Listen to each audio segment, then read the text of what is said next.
Our global society is facing a number of interconnected challenges. We are now moving from the 8 Millennium Development Goals, which have represented the challenge of development since the year 2000, up to the Agenda 2030 and its 17 Sustainable Development Goals. They are launching a new paradigm of integrated development, a global growth which may match the economic development with the preservation of the environment, social equity and good governance. Within this global challenge, energy has a big role to play. Since energy is essential to our everyday life and its quality, to the socio-economic developments of countries from the north to the south of the world, to the environmental protection of our Earth, and to the global security at international level. We can support our thinking with some quantitative data. First, energy is linked to the economic development, as may be seen by the electric energy consumption plotted versus the gross national income. The dots are the different countries worldwide. The correlation between the two quantities is quite evident, especially if we look below a certain threshold of the gross national income. For developing and emerging countries, electric energy availability is really essential to the economic growth. But the link between energy and development goes well beyond the economic dimension. Here we have an example of the link with a more general socio-economic dimension, represented by the well-known Human Development Indicator, plotted versus the Energy Development Index. The dots are the countries belonging to the low-income economy classification of the World Bank.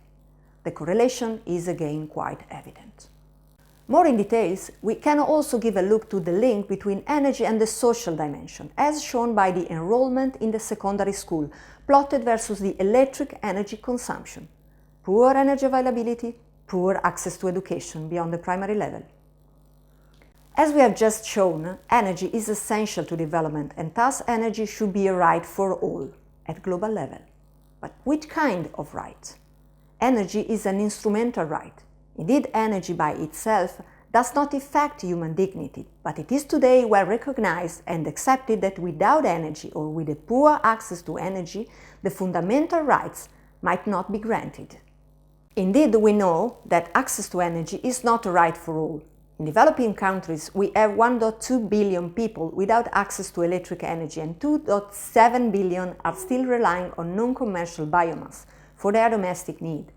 Moreover, in the emerging countries, we count more or less 1 billion people without access to a reliable electric grid, and in the developed world, we have a rising problem of energy poverty.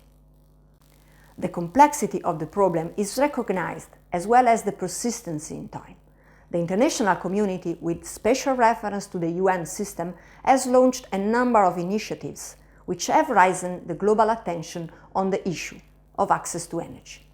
One of the most relevant is the Sustainable Energy for All initiative, with its three main targets: ensure universal access to modern energy services, double the rate of improvements in energy efficiency, double the share of renewable energy in the global mix.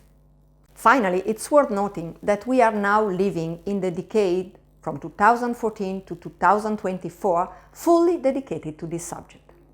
Energy has also gained a role within the new Agenda 2030, just launched in September 2015 in New York, and already mentioned at the beginning of this lecture. Indeed, among its 17 Sustainable Development Goals, Goal 7 is fully dedicated to energy, affordable and clear energy for all.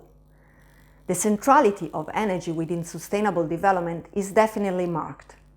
We all hope that this strong international commitment will help the progressive reduction of the number of people whose life is struggled by the dark lack of energy, the massive improvement of efficiency from generation to end use, wherever these may be exploited, the continuous penetration of renewable energies in the energy mix of those countries for which this is feasible and affordable. In a word, we all wish a sustainable energy future for all.